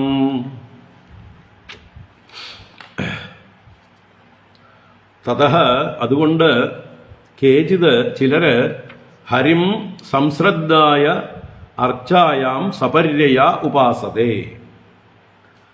ശ്രീഹരിയെ, ഭഗവാനെ സംശ്രദ്ധായ, സമ്യക്കായ ശ്രദ്ധയോടുകൂടെ, നല്ല ഭക്തിയോടുകൂടെ, അർച്ചായാം, അർച്ച എന്ന് പറഞ്ഞാൽ പൂജാവിഗ്രഹം, അപ്പോൾ പ്രതിമയിൽ പൂജാവിഗ്രഹങ്ങളിൽ സപര്യയ ഉപാസതേ, പൂജാദികളെ കൊണ്ട്, പലതരത്തിലുള്ള ഉപചാര പൂജകളെ കൊണ്ട് ഗംഭീരമായിട്ട് ഭഗവാനെ ആരാധിക്കുന്നു, ഉപാസിക്കുന്നു. ഉപാസ്ത അപി പുരുഷദ്വിഷാം അർത്ഥദാന. ഉപാസ്ത അപി, അവരാൽ ഇങ്ങനെ ഉപാസിക്കപ്പെട്ടാൽ പോലും പുരുഷദ്വിഷാം, മനുഷ്യരെ ദ്വേഷിക്കുന്നവരാണ് ഇവരെങ്കിൽ, മറ്റുള്ളവരെ ഉപദ്രവിച്ചുകൊണ്ട് ഈശ്വരനെ വിഗ്രഹാദികളിൽ ആരാധിക്കുകയാണെങ്കിൽ അർത്ഥദാന, അവർക്ക് ഉദ്ദേശിച്ച അർത്ഥം ദാനം ചെയ്യപ്പെടുന്നില്ല, ലഭിക്കുന്നില്ല. ഭഗവാൻ അവർക്ക് അവരുദ്ദേശിച്ചതായിട്ടുള്ള പുരുഷാർത്ഥത്തെ നൽകുന്നില്ല എന്നാണ് പറയുന്നത്. എന്തുകൊണ്ട്? മറ്റുള്ളവരെ ദ്വേഷിക്കുന്നത് കൊണ്ട്. അപ്പോൾ മറ്റുള്ളവരെ ദ്വേഷിക്കാതെ വേണം വിഗ്രഹാരാധനയും ചെയ്യാൻ. ഈശ്വര ഭക്തന്മാർക്ക് മറ്റുള്ള ജീവജാലങ്ങളെ, മനുഷ്യരെ ഒന്നും ഉപദ്രവിക്കുന്ന സ്വഭാവം ഉണ്ടാകരുത്. എത്രത്തോളം കൂടുതൽ നിങ്ങൾ മറ്റുള്ള ജന്തുക്കളെയും മനുഷ്യരെയും ഉപദ്രവിക്കുന്നുവോ അത്രത്തോളം നിങ്ങൾ ചെയ്യുന്ന പൂജകൾ ഫലിക്കാതിരിക്കും. അപ്പോൾ നിങ്ങൾ വലിയ വലിയ പൂജകളൊക്കെ കുറേ കാശ് ചിലവാക്കിയിട്ട് ക്ഷേത്രങ്ങളിലും വിഗ്രഹങ്ങളിലും ഒക്കെ ചെയ്തുവെങ്കിലും നിങ്ങൾക്ക് പിന്നെയും ആപത്തുകളോ ദുരിതങ്ങളോ ദുഃഖങ്ങളോ ഒഴിഞ്ഞു മാറുന്നില്ല എങ്കിൽ അതിൻ്റെ കാരണം ഇവിടെ പറഞ്ഞിരിക്കുകയാണ്. ഞാൻ പറഞ്ഞതല്ല, ഇതാ ശാസ്ത്രം പറയുന്നു. നിങ്ങൾ മറ്റുള്ളവരെ ദ്രോഹിക്കുന്നു, ജന്തുജാലങ്ങളെ ഹിംസിക്കുന്നു, മനുഷ്യരെ ഹിംസിക്കുന്നു, അവരുടെ ശാപം നിങ്ങൾക്ക് കിട്ടിയിരിക്കുന്നു. ആ ശാപമാണ് ഈശ്വരാനുഗ്രഹത്തിന് തടസ്സമായി നിൽക്കുന്നത്. ഈശ്വരൻ നമ്മൾ പൂജിച്ചതിൻ്റെ ഫലമായി അനുഗ്രഹിക്കാനായിട്ട് പുറപ്പെടുമ്പോൾ ഈശ്വരനെ പിന്നിൽ നിന്ന് ചിലർ ദീനമായിട്ടുള്ള ശബ്ദത്തിൽ വിളിച്ചു പറയണു, ഇദ്ദേഹം ഞങ്ങളെ ഉപദ്രവിച്ച ആളാണ്, അദ്ദേഹത്തെ വേണ്ട പോലെ അങ്ങനെയൊന്നും അനുഗ്രഹിക്കരുത്, അദ്ദേഹം നീ കൂടുതൽ ശക്തനായാൽ ഞങ്ങളെ കൂടുതൽ ഉപദ്രവിക്കും, അതുകൊണ്ട് ദയവ് ചെയ്ത് അദ്ദേഹത്തെ അനുഗ്രഹിക്കരുതേ, അദ്ദേഹത്തെ കൂടുതൽ ശക്തനാക്കരുതേ, അദ്ദേഹത്തിന്റെ ഉപദ്രവം ഇപ്പൊ തന്നെ സഹിക്കാൻ വയ്യ. അസുരന്മാരൊക്കെ ഈശ്വരനെ ആരാധിച്ച് ശക്തി പ്രാപിച്ച് വരം നേടി മറ്റുള്ളവരെ ഉപദ്രവിക്കുമ്പോൾ എല്ലാവരും ഭഗവാനോട് പറയുന്നില്ലേ, അങ്ങനെ ആ അസുരന്മാരെ ഭഗവാൻ തന്നെ വധിച്ചു കളയുന്നില്ലേ? അത് തന്നെയാണ് മനുഷ്യനും ബാധകമാണത്. മനുഷ്യൻ തന്നെയാണ് അസുര സ്വഭാവമാകുന്നത്. അപ്പോൾ മറ്റുള്ളവരെ ദ്രോഹിച്ചുകൊണ്ട് ഈശ്വരാരാധന ചെയ്താൽ ഈശ്വരൻ പ്രസാദിക്കുകയില്ല. അതും കൂടി ഇവിടെ സൂചനയാണ്. അതുകൊണ്ട് കേചിത് ഹരിം സംശ്രദ്ധായ അർച്ചായാം സപര്യയ ഉപാസത്തെ. ചിലര് ഹരിയെ വിഗ്രഹാദികളിൽ വളരെ ശ്രദ്ധയോടെ ഉപാസിക്കുന്നു. പക്ഷേ ഉപാസ്ത അപി ഉപാസിച്ചിട്ടും പുരുഷദ്വിഷാം അർത്ഥദാന, ഈ പുരുഷന്മാരെ ദ്വേഷിക്കുന്നവർക്ക് അർത്ഥതങ്ങളാകുന്നില്ല ആ സപര്യ, ഉദ്ദേശിച്ച ഫലം നൽകുന്നില്ല. അപ്പോൾ നിങ്ങൾ ആരെങ്കിലും എന്തുകൊണ്ട് ഞാൻ ഇത്രയൊക്കെ കാലം തപസ് പൂജ ഇതൊക്കെ ചെയ്തിട്ടും ഭഗവാന്റെ നാമം ജപിച്ചിട്ടും ഫലം കിട്ടുന്നില്ല എന്നുണ്ടെങ്കിൽ ബാക്കി കാര്യങ്ങളെ കൂടി ഒന്ന് പരിഗണിക്കേണ്ടതാണ്. ഞാൻ ബാക്കി എന്തൊക്കെയാ ചെയ്യുന്നത്? നാമജപം കഴിഞ്ഞ് ബാക്കിയുള്ള സമയം ഞാൻ മറ്റുള്ളവരെയൊക്കെ ഉപദ്രവിക്കുന്നുണ്ടോ? ആരുടെയെങ്കിലും ശാപം ഞാൻ വാങ്ങിച്ചു കെട്ടുന്നുണ്ടോ? ആരെയെങ്കിലുമൊക്കെ ഹിംസിക്കുന്നുണ്ടോ? വേദനിപ്പിക്കുന്നുണ്ടോ? ഇതും കൂടി പരിഗണിക്കണം. അങ്ങനെ എല്ലാറ്റിലും ഈശ്വരനാണെന്നുള്ള ഭാവന അങ്ങനെ വളർന്നു വരണം. മറ്റുള്ളവരെ ഉപദ്രവിക്കാതാവണം. പുരുഷേഷ്വപിരാജേന്ദ്ര സുപാത്രം ബ്രാഹ്മണം വിദുഃ തപസാ വിദ്യയാ തുഷ്ട്യാ ധത്തേ വേദം ഹരേസ്തനും. പുരുഷേഷ്വപിരാജേന്ദ്ര സുപാത്രം ബ്രാഹ്മണം വിദുഃ തപസാ വിദ്യയാ തുഷ്ട്യാ ധത്തേ വേദം ഹരേസ്തനും. പുരുഷേഷു അപി, ഇനി മനുഷ്യന്മാരെ പൂജിക്കുന്നു എന്ന് പറഞ്ഞല്ലോ. ആ മനുഷ്യന്മാരിലും ശ്രേഷ്ഠന്മാരാരാണ്, പൂജാർഹരാരാണ് എന്ന് പറയണ്. തപസാ വിദ്യയാ തുഷ്ട്യ, തപസ്, നല്ല തപസ്സുള്ളവർ. തപസ് എന്ന് പറഞ്ഞാൽ എപ്പോഴും ഈശ്വര വിചാരത്തോടു കൂടി ഇരിക്കുന്നവർ, സ്വധർമാനുഷ്ഠാനം ചെയ്യുന്നവർ, സദാചാരത്തോടു കൂടി ഇരിക്കുന്നവർ എന്നൊക്കെ അർത്ഥമാണ് തപസ്. വാക്ക് അല്ലെങ്കിൽ മനസ്സ്, ശരീരം, ഈ 3 കരണങ്ങളെ കൊണ്ടും ഈശ്വര ചിന്ത ചെയ്തുകൊണ്ടിരിക്കുന്നവർ, ആരെയും ഉപദ്രവിക്കാത്തവർ, അവരാണ് തപസ്. തപസാ വിദ്യയാ, വിദ്യ എന്ന് പറഞ്ഞാൽ ഈശ്വര ഉപാസന. ഈശ്വര ഉപാസനയോടും തുഷ്ട്യ, തുഷ്ടി എന്ന് പറഞ്ഞാൽ എതിർച്ചാലാപ സന്തുഷ്ടരായിരിക്കുക. എന്താണോ ഭഗവാൻ തന്നിരിക്കുന്നത് അതിലെപ്പോഴും സന്തോഷമുള്ളവരായിരിക്കുക. അങ്ങനെ തുഷ്ട്യ ഹരേഹേ തനും വേദം യഹ ധത്തേ, ആ ഹരിയുടെ തനുവായ ശരീരമായ സ്വരൂപമായ വേദത്തെ യഹ ധത്തേ, വേദസ്വരൂപനാണ് ഭഗവാൻ. അപ്പോൾ ആ വേദത്തെ ആര് ഉൾക്കൊണ്ടിരിക്കുന്നുവോ, വേദത്തിൻ്റെ എന്താ പറയുക തത്വങ്ങൾ ആരാണോ ഉൾക്കൊണ്ടിരിക്കുന്നത്, വേദത്തിൽ പറഞ്ഞിരിക്കുന്നതായിട്ടുള്ള ധർമ്മങ്ങളെല്ലാം ആര് ഉൾക്കൊണ്ടിരിക്കുന്നുവോ, യഹ ധത്തെ ആർ ധരിക്കുന്നുവോ, ഹേ രാജേന്ദ്ര തം ബ്രാഹ്മണം സുപാത്രം വിദുഃ, ആ ബ്രാഹ്മണനെ സുഷ്ടുവായ പാത്രം, ഉത്തമമായ പാത്രം, ശ്രേഷ്ഠമായ പാത്രം എന്ന് അറിയുന്നു. അപ്പൊ ആരാണ് മനുഷ്യരിൽ തന്നെ ഏറ്റവും ഉത്തമ പാത്രം? ബ്രാഹ്മണൻ എന്ന് പറഞ്ഞു. ഇവിടെ ബ്രാഹ്മണൻ എന്ന് പറഞ്ഞാൽ ഏതെങ്കിലും ജാതി സർട്ടിഫിക്കറ്റും കൊണ്ടുവന്ന് ക്ലെയിം ചെയ്യാനുള്ളതല്ല ഇത്. ഏതെങ്കിലും അച്ഛനെയും അമ്മയുടെയും പുത്രനായി എന്നുള്ളത് കൊണ്ടല്ല അവിടെ യോഗ്യത പറഞ്ഞു. ആരാണ് ബ്രാഹ്മണൻ? തപസ്, വിദ്യ, തുഷ്ടി, ഹരുവിന്റെ തനുവായ വേദം ആരാണോ ധരിക്കുന്നത്. അപ്പൊ തപസ്സും വിദ്യയും സന്തോഷവും എപ്പോഴുമുള്ളവരും, ഭഗവത് സ്വരൂപമായിരിക്കുന്ന വേദത്തെ ധരിച്ചിരിക്കുന്നവനും, സ്വയം വേദം അധ്യയനം ചെയ്ത് അതിൻ്റെ മനനം ചെയ്തുകൊണ്ട് നിധിധ്യാസനം ചെയ്തുകൊണ്ട് ആ ബോധത്തോടുകൂടി ജീവിക്കുന്നവൻ, വേദത്തിൽ പറഞ്ഞിരിക്കുന്നത് അനുസരിച്ച് ജീവിക്കുന്നവൻ. അല്ലാതെ വേദത്തിലെ ഏതെങ്കിലും 2-3 സൂക്തങ്ങൾ കാണാപ്പാഠം പഠിച്ച് എന്തെങ്കിലും ബഹളം വെക്കുന്നവരല്ല. പല ക്ഷേത്രങ്ങളിലും നമ്മൾ കാണാം. ഇപ്പോൾ എന്തെങ്കിലും വിശേഷ സന്ദർഭങ്ങളൊക്കെ ഉണ്ടെങ്കിൽ, രുദ്രാഭിഷേകം നടക്കുന്നുണ്ടെങ്കിൽ കുറേ ആൾക്കാർ ഇരുന്ന് കലവല കലവല കലവല രുദ്രം ചൊല്ലും. നല്ലത് തന്നെയാണ്. രുദ്രത്തിന് അതിൻ്റേതായിട്ടുള്ള മഹിമയുണ്ട്. കാണാതെ പഠിച്ചത് നല്ലതാണ്, ചൊല്ലുന്നത് നല്ലതാണ്, എല്ലാം ഉത്തമം തന്നെ, ഒന്നുമില്ലാത്തതിനേക്കാൾ ഭേദം തന്നെ. എന്നിട്ട് അത് കഴിഞ്ഞ് എണീച്ചു വന്ന് അടുത്തവനെ ഉപദ്രവിക്കുകയും തപസ്സും വിദ്യയും തുഷ്ടിയും ഒന്നും ഇല്ലാതിരിക്കുകയും എപ്പോഴും അസ്വസ്ഥരായിരിക്കുകയും മറ്റുള്ളവരോട് കലഹിക്കുകയും സ്വധർമാനുഷ്ഠാനമില്ലാതിരിക്കുകയും ചെയ്യുന്ന അക്കൂട്ടർ അർഹരൊന്നുമല്ല. അതുകൊണ്ട് ഞാൻ തടിച്ച വലിയ പൂണൂലിട്ടിട്ടുണ്ട്, അല്ലെങ്കിൽ വലിയ കുറികളിട്ടിട്ടുണ്ട്, ശബ്ദത്തിൽ ഞാൻ വേദം ചൊല്ലുന്നുണ്ട്, നിങ്ങൾ കണ്ടില്ലേ ഞാനാണ് ഉത്തമ ബ്രാഹ്മണൻ എന്ന് ആരെങ്കിലും വിളിച്ചു പറഞ്ഞാൽ അവൻ്റെ അറിവില്ലായ്മ എന്നേ പറയാനുള്ളൂ. അപ്പോൾ ഈ ഗുണങ്ങളാണ്, സാത്വിക ഗുണങ്ങളാണ് ഒരാളെ ഉത്തമ ബ്രാഹ്മണനാക്കുന്നത്. യഹദത്തെ സ്തം ബ്രാഹ്മണം സുപാത്രം വിദുഹു, ആ ബ്രാഹ്മണനെ സുഷ്ടുവായ പാത്രം എന്ന് വിളിക്കുന്നു. അപ്പോൾ ഈ യോഗ്യതകൾ ആദ്യം വളർത്തട്ടെ ആരാണെങ്കിലും. ഈ യോഗ്യതകൾ കൂടുതൽ ഉള്ളവരാണ് ഉത്തമ ബ്രാഹ്മണൻ. അതിലേറ്റവും പ്രധാനം തപസ്, വിദ്യ, തുഷ്ടി, പിന്നെ വേദം ഉൾക്കൊണ്ടിരിക്കുക, വേദതത്വം ഉൾക്കൊണ്ടിരിക്കുക, വേദത്തെ എന്താ പറയുക അനുസന്ധാനം ചെയ്തുകൊണ്ടിരിക്കുക, വേദത്തിനനുസരിച്ച് ജീവിക്കുക. മന്വസ്യ ബ്രാഹ്മണാരാജൻ കൃഷ്ണസ്യ ജഗദാത്മനഃ പുനന്ദഃ പാദരജസാ ത്രിലോകീം ദൈവതം മഹത്. നന്വസ്യ ബ്രാഹ്മണാരാജൻ കൃഷ്ണസ്യ ജഗദാത്മനഃ പുനന്ദഃ പാദരജസാ ത്രിലോകീം ദൈവതം മഹത്. അല്ലയോ യുധിഷ്ഠിര രാജാവേ,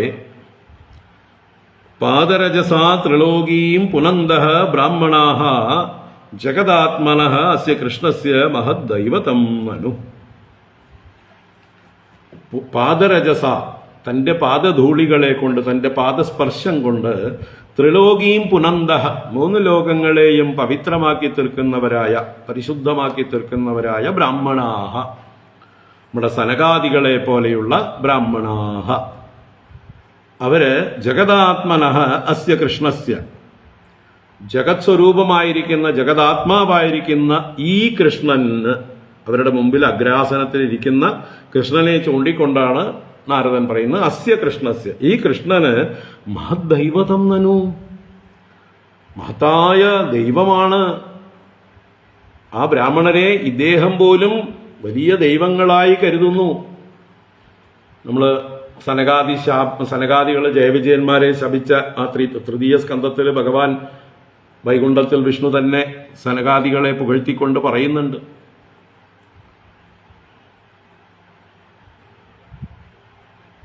നിങ്ങളുടെ അനുഗ്രഹം കൊണ്ടാണ് ഞാൻ നിലനിന്നു പോകുന്നത് എന്നുള്ള മട്ടിൽ അവരെ പുകഴ്ത്തിക്കൊണ്ട് അവരോട് ക്ഷമാപണം ചെയ്യുന്നുണ്ട്. അതുപോലെ ഇനിയിപ്പോൾ നമ്മൾ ഏകാദശ സ്കന്ധത്തിൽ ഭഗവാൻ ഉദ്ധവനോട് പറയും, ഉത്തമന്മാരായിട്ടുള്ള ശ്രേഷ്ഠന്മാരായിട്ടുള്ള പുരുഷന്മാരുടെ പാദധൂളികളെ ഞാൻ ധരിക്കുന്നു, എൻ്റെ ശിരസിൽ ധരിച്ചുകൊണ്ട് അവരുടെ പുറകെ പോകുന്നു. അവർ നടക്കുന്ന വഴിയിലൂടെ നടന്നാൽ തന്നെ ഞാൻ ധന്യനായി കരുതുന്നു. ഇനിയും ദശമസ്കന്ധത്തിലെ മഹാത്മാക്കളെ കാണുമ്പോൾ പറയും അല്ലേ, ആ പ്രശസ്തമായിട്ടുള്ള ശ്ലോകം, നഹ്യമ്മയാനി തീർത്ഥാനി ന ദേവാ മൃച്ഛിലാമയാഹ തേ പുനന്ത്യുരുകാലേന ദർശനാദേവ സാധവഃ. സജ്ജനങ്ങൾ ദർശനമാത്രയിൽ നമ്മളെ ശുദ്ധീകരിക്കുന്നു. ക്ഷേത്രത്തിലെ വിഗ്രഹങ്ങളോ തീർത്ഥ ജലങ്ങളോ ഒന്നും അത്ര വേഗത്തിൽ നമ്മളെ ശുദ്ധീകരിക്കുന്നില്ല. ഭക്തിയില്ലാത്തവരെ അത് ശുദ്ധീകരിക്കുന്നേയില്ല. ഭക്തിയുള്ളവർക്ക് പോലും കാലക്രമേണയാണ് അതിൻ്റെയൊക്കെ അനുഗ്രഹം ലഭിക്കുന്നത്. എന്നാൽ സജ്ജനങ്ങളുടെ ദർശനമാത്രയിൽ അനുഗ്രഹം ലഭിക്കുന്നു. അപ്പോൾ ഭഗവാന് പോലും ഈ മഹാത്മാക്കളുടെ പാദധൂളികൾ വളരെ വിശേഷപ്പെട്ടതായിട്ടാണ് ഭഗവാൻ കരുതുന്നത്. ഭഗവാൻ അവരുടെ പുറകെ ചെന്ന് അവരുടെ പാദധൂളികളെ തൻ്റെ ശിരസിൽ ധരിക്കുന്നു എന്ന് സ്വയം പറയുന്നു. അപ്പോൾ കൃഷ്ണ ഭഗവാൻ പോലും മഹാത്മാക്കളെ, ബ്രാഹ്മണരെ പൂജാസ്ഥാനമായി കരുതിയിരിക്കുന്നു. അപ്പോൾ അങ്ങനെ ഇരിക്കെ ആ ബ്രാഹ്മണരെ, മഹാത്മാക്കളെ സാധാരണക്കാർ പൂജിക്കേണ്ടതില്ലേ?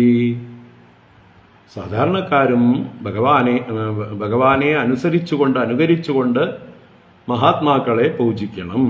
അപ്പോൾ വേദവ്യാസനോ വാത്മീകിയോ വിശ്വാമിത്രനോ ആരും ജന്മം കൊണ്ട് ബ്രാഹ്മണരായിരുന്നില്ല.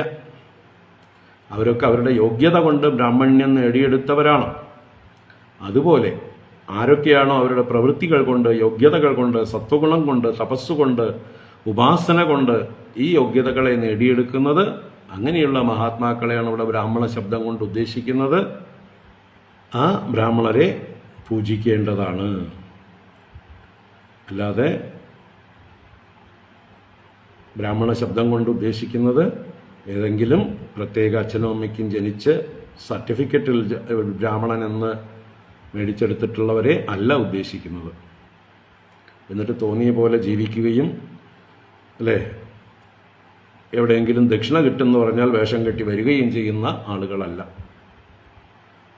ദക്ഷിണയും സദ്യയൊക്കെ ഉണ്ടെങ്കിൽ, ഭക്ഷണമൊക്കെ ഉണ്ടെങ്കിൽ അവിടെ മുമ്പിൽ വന്ന് ഞങ്ങൾ ബ്രാഹ്മണരാണ് എന്ന് പറഞ്ഞ് വേഷം കെട്ടി ഇടിച്ചു കയറി നിൽക്കുവർ. അവരെയല്ല അവിടെ ഉദ്ദേശിക്കുന്നത്. ജീവിതത്തിൽ ആ ഒരു പവിത്രത സൂക്ഷിക്കുന്നവർ, സത്വഗുണം സൂക്ഷിക്കുന്നവർ, അത് എടുത്ത് മനസ്സിലാക്കണം. അവിടെ ബ്രാഹ്മണ ശബ്ദം നമ്മൾ എടുത്തെടുത്ത് പറയുമ്പോൾ ഈ ഭാഗവതം ബ്രാഹ്മണ മേധാവിത്വത്തെ അടിച്ച് ഉറപ്പിക്കുന്നതായിട്ടൊരു ഗ്രന്ഥമാണ് എന്നുള്ള ദുഷ്പേര് ഭാഗവതത്തിന് വന്നു ചേരും. അങ്ങനെയുള്ള ജാതി ബ്രാഹ്മണരെ നമ്മൾ ഇതിലൂടെ എടുത്തുയർത്തി പറയുകയാണെങ്കിൽ ഭാഗവതത്തിന് ദൂഷ്യം വരും. ഭാഗവതത്തെ ആളുകൾ നിന്ദിക്കും. അങ്ങനെ തന്നെയാണ് നിന്ദിക്കുന്നത്. ഇപ്പോൾ അറിവില്ലാത്ത ആളുകളൊക്കെ നിന്ദിക്കുന്നത് അങ്ങനെ തന്നെയാണ്. ചാതുർവർണ്ണ്യം എന്താണെന്ന് അറിയാത്ത മൂഢജനങ്ങളാണ് ചാതുർവർണ്ണ്യത്തെ നിന്ദിക്കുന്നത്, ഇതിഹാസ പുരാണങ്ങളെ നിന്ദിക്കുന്നത്, വേദത്തെ നിന്ദിക്കുന്നത്. അപ്പോൾ അതുപോലെ ആ ദോഷം നമ്മളും ഉണ്ടാക്കാൻ പാടില്ല. യഥാർത്ഥ ബ്രാഹ്മണരാരാണെന്ന് പറഞ്ഞുകൊണ്ടേയിരിക്കണം. അപ്പോഴേ ഇപ്പോഴുള്ള ബ്രാഹ്മണരെന്ന് അഭിമാനിക്കുന്നവർക്കും ആ സങ്കോചം ഉണ്ടാവുകയും സ്വയം തിരുത്താൻ തയ്യാറാവുകയും ചെയ്യുകയും ഉള്ളൂ. സ്വയം ബ്രാഹ്മണനായി ബ്രാഹ്മണ്യം നേടട്ടെ.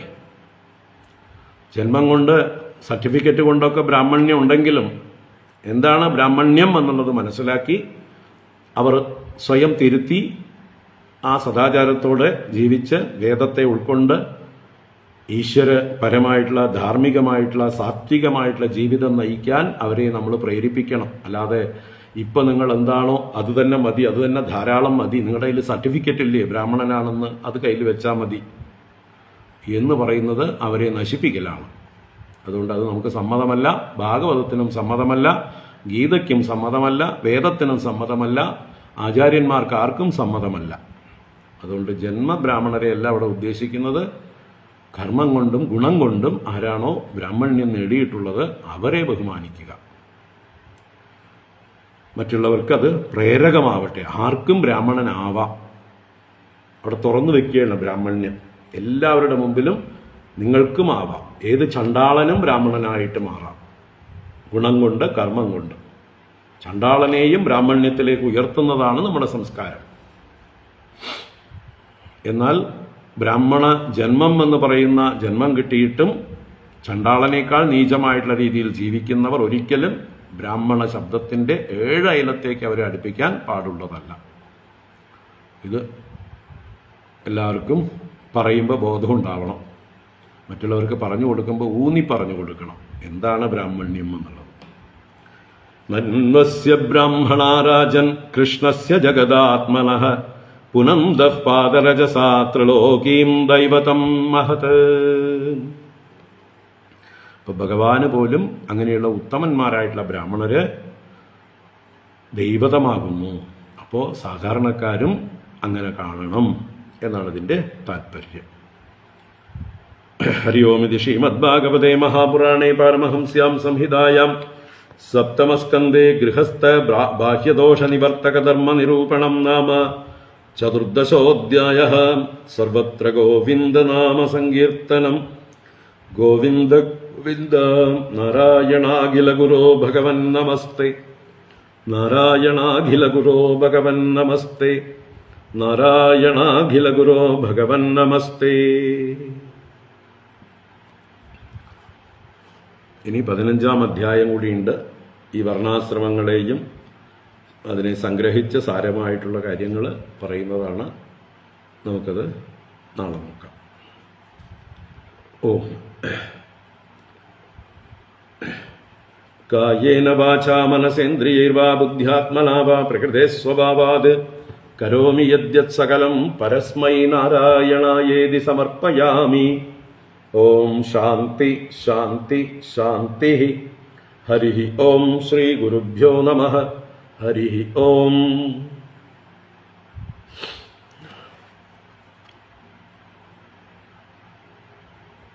നാരായണ. ഹരി ഓം ഹരി ഓം. എല്ലാവർക്കും ശുഭരാത്രി, സുഖനിദ്ര. നാളെ കാണാം. ഹരി ഓം.